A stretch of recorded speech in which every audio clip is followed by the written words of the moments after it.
ladies and gentlemen, thank you very much for coming in today. All right, ladies and gentlemen, thank you very much for coming in today. We just wanted to give another minute or so for any stragglers who are still making their way in at the moment.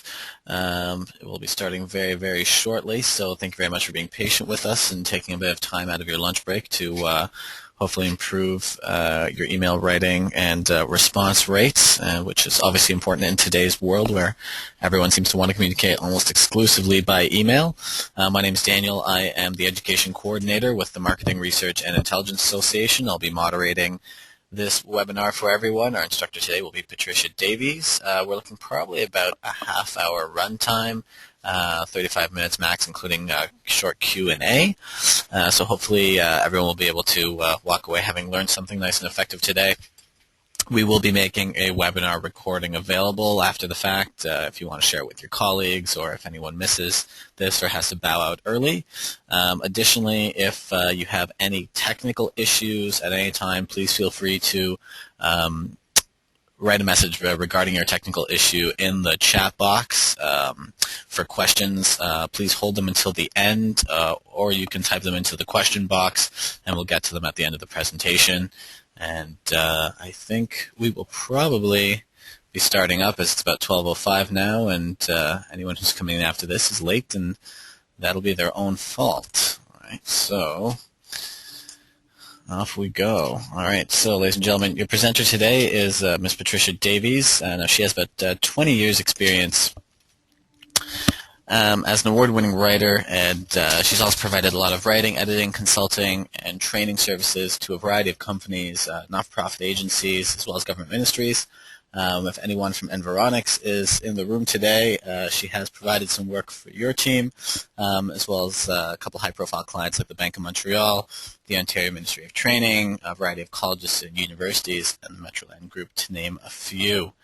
Now, Pat, are you with us? Can you hear everything okay?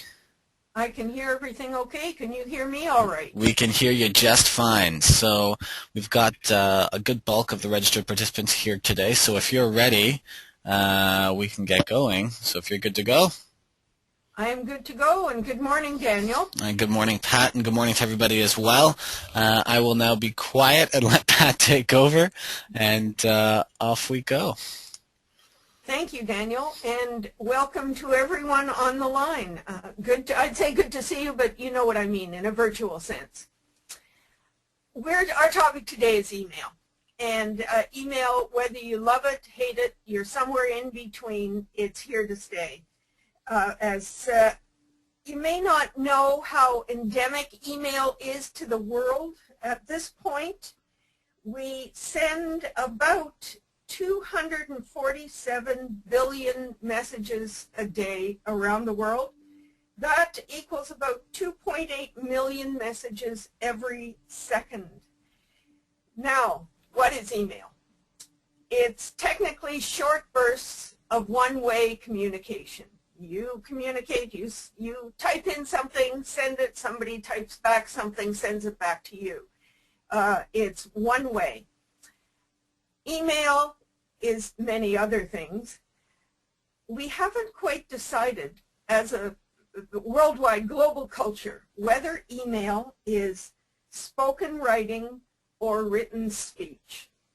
That's where a lot of our problems lie in email, that we've only really been mainstream with email, believe it or not, for about 16, 17 years. So we're still getting used to this kind of process. It's a cultural change process. It takes a long time to filter through and all of us to get really understanding and on the same wavelength about how we use it. That's what email is. Email is naked words. You don't have, right now you've got my tone of voice. In person you also, and on the phone you have tone of voice. In person you have the face, you have the body language, again you've got the tone of voice, you've got an awful lot of things to help your words.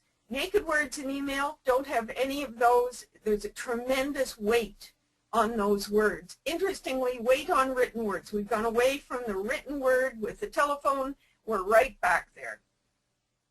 So I'd like to find out how much of your day you spend on email. We'll do a little poll.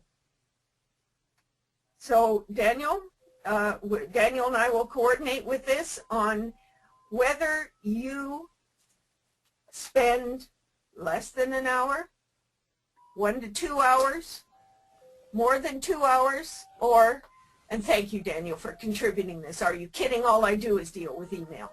So, little, very short poll, maybe 30 seconds.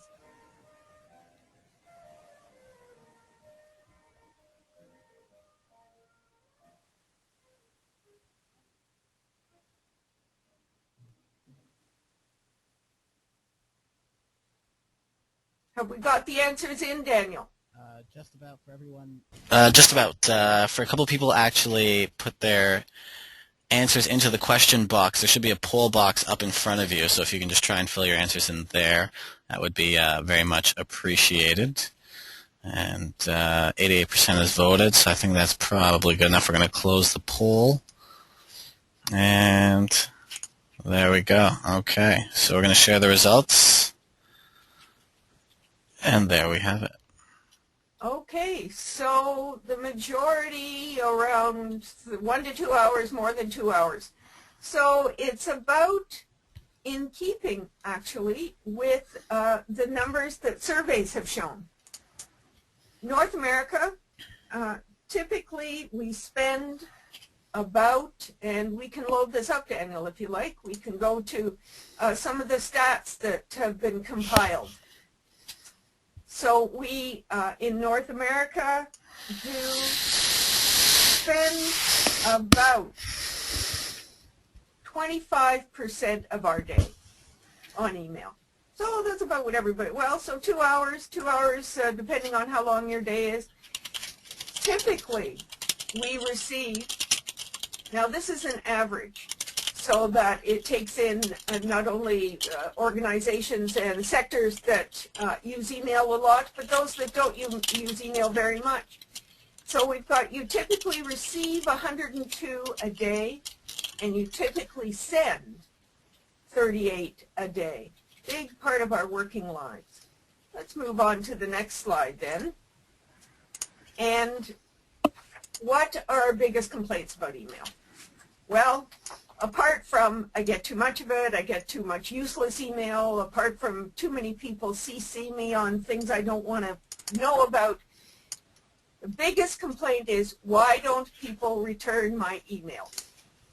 You've got a question out there that you just have to get answered to move on to your next part of your project or whatever you're working on that day, and you just aren't getting the information back. So our goal today in our webinar is to teach 3 ways to elicit a timely response, 3 ways to help you get your emails answered so you can be as productive, efficient as possible, and get on with your day. We'll start with the first question today that I'm going to ask you to do is to put yourselves in your readers' chairs. You're receiving your email. What are you doing when you're receiving your email from your senders? Okay, and this is what people are doing when they receive your email. You're probably multitasking. You're probably flipping through your email fairly quickly, and you may, if the phone rings, you may answer it. Somebody may come to your office door to ask a question. You're probably doing more than one thing. You're probably scanning emails, because we've got a lot of those useless emails that come in and we just scan them. I know one executive who told me he reads the first paragraph, reads the last paragraph, looks for his name, anything in between. That's out there, but many people are doing that kind of thing. You have a fragmented workday. You're reading your emails, but then something happens. Whatever, we all know what happens, it just does. So you're going to email back to the telephone, back to a note you're writing about something that your email reminded you of. That's what your readers are doing when they read your emails. And we move on. And problem one, our goal today is to get your emails answered. Things you can do to make sure you get the information you need as quickly as possible. Problem one, fuzzy subject lines. You've all received these. These are all real. I've received them. We all get these vague things that don't really tell us enough. So I received an email not long ago with finally connected. Well, we'd been trying to get a hold of each other, and we were finally connected, but that wasn't the point of the email. Next one, team report. What does that tell people who are looking at the email? Thousands of things could be the topic of an email called team report. And here's a favorite, urgent, read this. Well, I read that and I think, oh, okay, in Hugh's viewpoint, why is it urgent? Maybe on someone else's agenda, not on mine today. And how can we, that's problem one, fuzzy subject line. There are solutions to that, and the solutions are how to unfuzz those subject lines and go into a clear subject line. So solution one. So we, instead of the fuzzy subject line, we're saying meeting set for 9 a.m. Thursday. The next one, and that was for finally connected. That's what we had to do. We had to set up a meeting, so that would be much clearer for the recipient. And the team report. What do we really need about the team report? Well, apparently the CFO needs a project update by Tuesday at the latest. A lot more information than team report. Urgent, read this. So what? However, see paragraph 2 for question from CEO. Yeah, that's pretty urgent. The CEO usually takes precedence over any other thing that's happening in our day. That is how to clear up subject lines. Tell people what they need so they can move on to the to get the results you want. So now on to problem 2.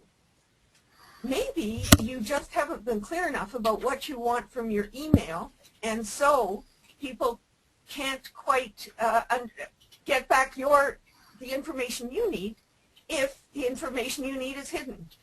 Frequently we do the what before the what, the why before the what. We do the background, we do everything we need to give you all the history of why you're sending this email, and in a little line at the bottom you say, by the way, I need a response and I need an answer to this question by 3 o'clock this afternoon.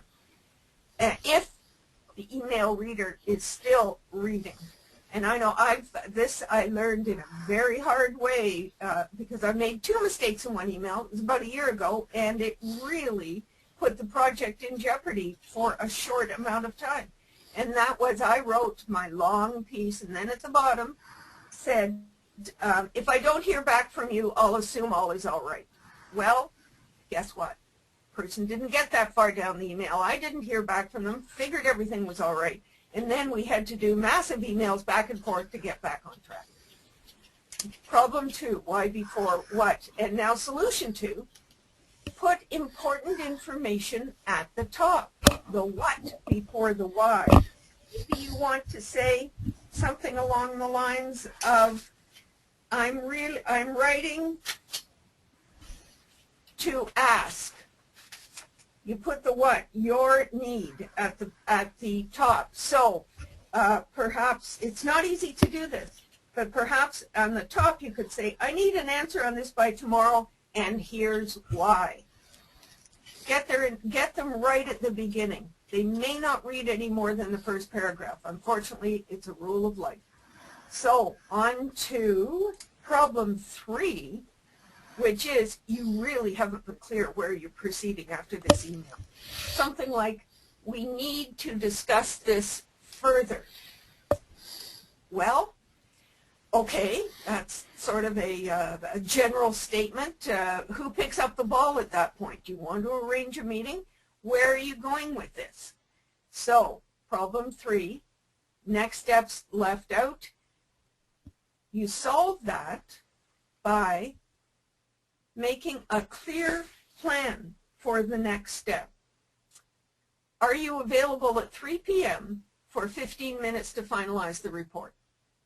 No question what the next step is. If the person is available, great. If they're not available, well, they're not available and they will send back something else in response to this.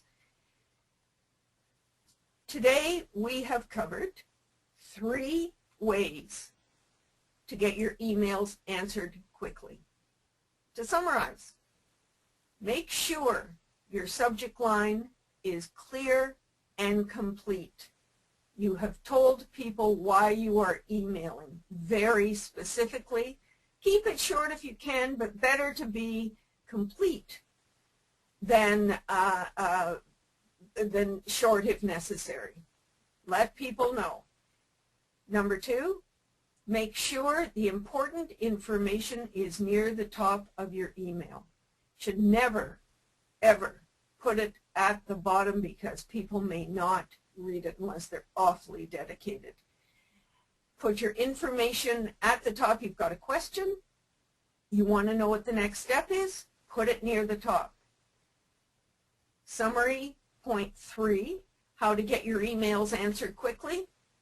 Make sure your next step is clear.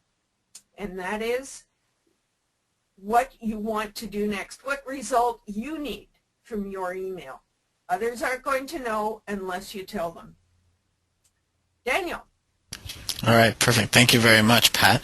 Now, basically, just so we can get a little feel from everyone, we have another very quick poll that we just like to ask everyone about. And we're just going to throw that up right now for you. There we go.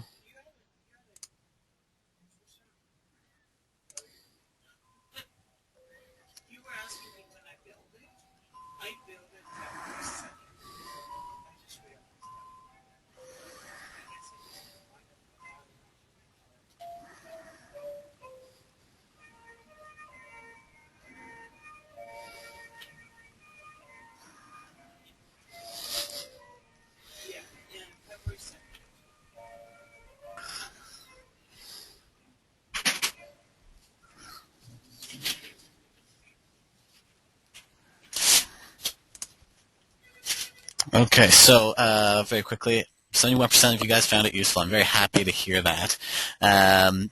So we're just going to take that away for a little moment. Now, for those of you that did find it useful and would like to learn more, this webinar has been a very short, it's being a little awkward on me, been a very short sample of an actually upcoming in-class workshop that the Education Department of the MRA, the IPD, is going to be running in Toronto on March 27th. It's going to be a half day long.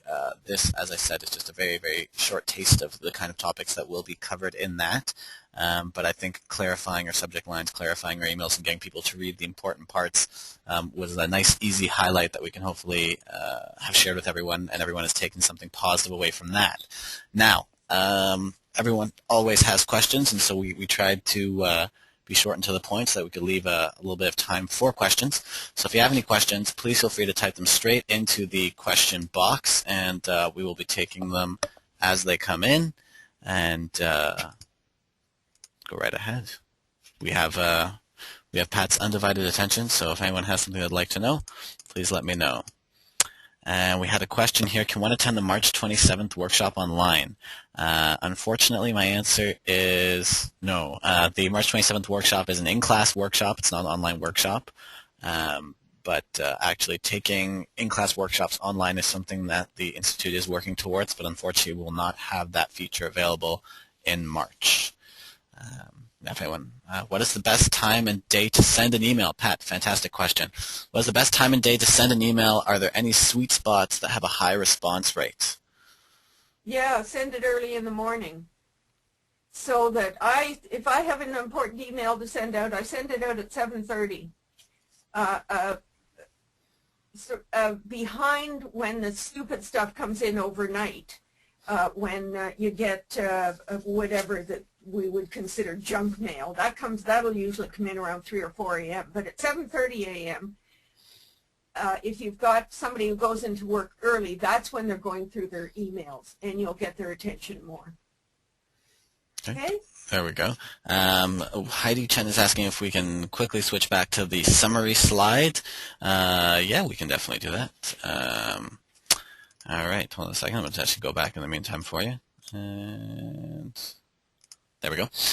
There you go. Summary slide for you. We've got another question for you here. This is interesting.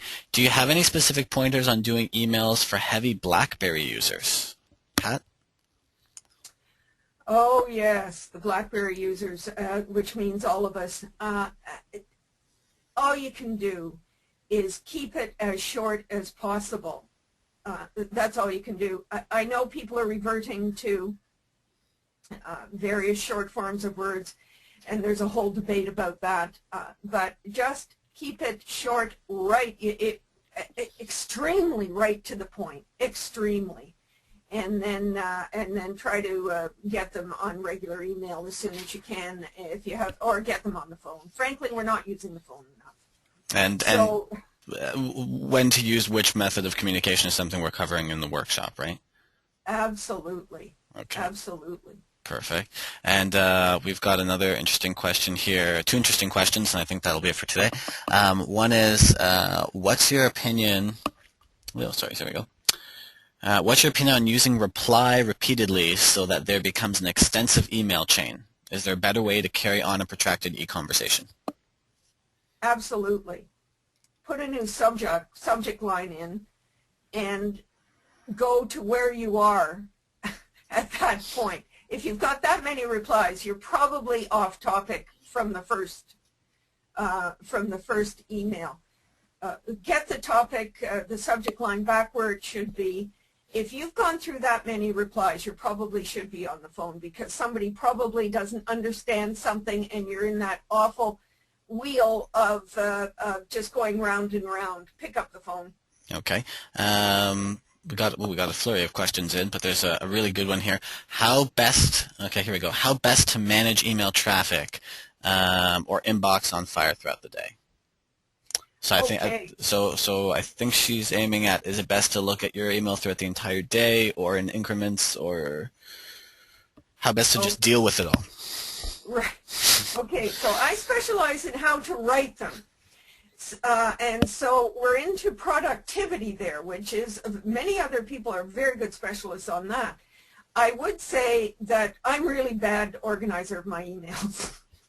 So you're not going to get good, you're not going to, I write a mean email, but I have far too many in my inbox. Okay, fair. An honest answer is always good. And we still have a couple minutes left, so we can deal with another question or two, and then that will be it. Just looking through this whole bunch here.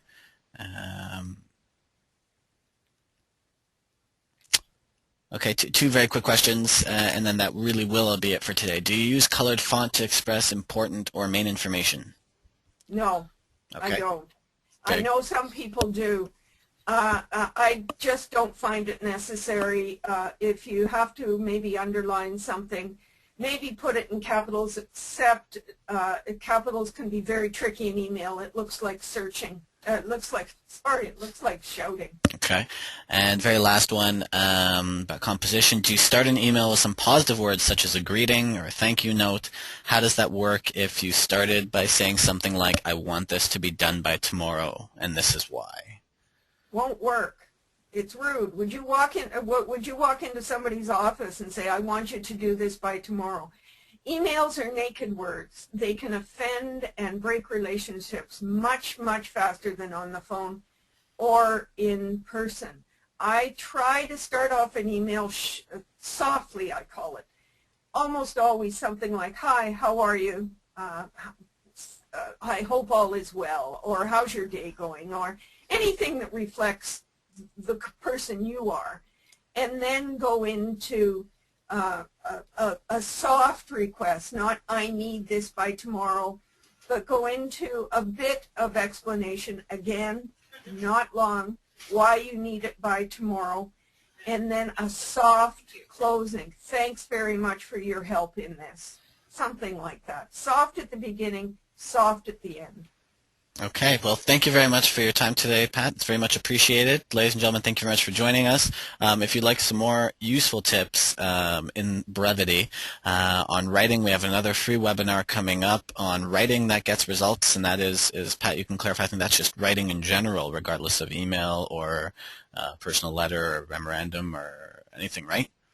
Absolutely. We deconstruct some myths about writing. An awful lot of people have many myths about what good writing is, and we'll deconstruct that into 5 really useful best practices that mean your readers can get the most out of your writing. You can get what you need, and you aren't bogging them down in useless information. Perfect. All right, so we've got that, and then like I said, obviously this was very brief, but we do have a workshop coming up going much more in depth on emails in general, and you can check the information out on the company website, and the link is there at the bottom of the page, and we will be posting a recording of this to our website in short order if anyone wants to take a look at it again at a later date. So there we go. Thank you again, Pat, and thank you very much again to everyone for coming.